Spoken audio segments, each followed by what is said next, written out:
Hello बच्चों, let's see the question which of the following is are requirement in protein synthesis. Basically हमसे पूछा गया है कि like what are the requirements जो हमारे प्रोटीन सिंथेसिस में बेसिकली ट्रांसलेशन में होती हैं। And here we have the 7 statement and we have to find it right.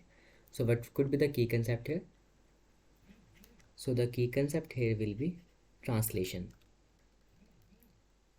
Translation, अगर ट्रांसलेशन की बात करें बेसिकली क्या होता है? It is a process of protein synthesis in a very simple word. ये किसकी प्रोसेस है? Process of protein synthesis. Protein synthesis, इसमें बेसिकली क्या होता है, जो हमारे mRNA के सेगमेंट होते हैं उनके ऊपर कुछ कोडोन्स होते हैं। फिर वो mRNA की सीक्वेंस हमारी राइबोसोम की स्मॉलर सब यूनिट पे जाके बाइंड कर लेती है। फिर वहाँ पे tRNA क्या लेके आता है? अमीनो एसिड, जो भी कोडोन होता है उसके हिसाब से अमीनो एसिड लेके आता है।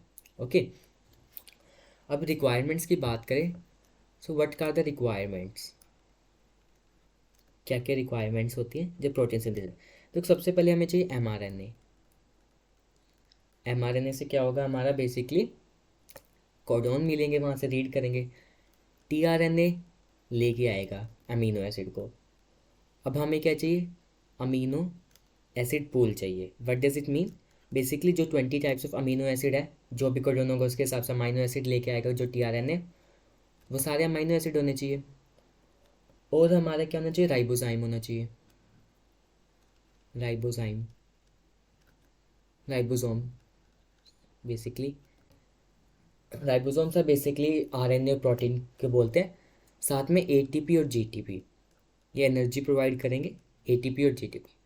अगर बात करें क्वेश्चन के हिसाब से, लाइगेज इज नेसेसरी नहीं, लाइगेज डीएनए सिंथेसिस में चाहिए होता है। एंडोन्यूक्लियस भी नहीं चाहिए हमें। टीआरएनए चाहिए, यस। एमआरएनए चाहिए, यस। अमाइनो एसिड पूल चाहिए, यस। जीटीपी चाहिए, यस। एटीपी भी चाहिए। So third, fourth, fifth, six, seventh we don't need first, तो ये भी ऑप्शन गलत हो जाएगा। We don't need second, and इसमें भी हाफली रिटर्न है, इसमें भी हाफली रिटर्न है, तो आंसर हो जाएगा हमारा fourth. So during the protein synthesis we need mRNA, tRNA, amino acid pool, GTP and ATP. So answer is fourth, third to seventh. Hope you understood that. Best of luck.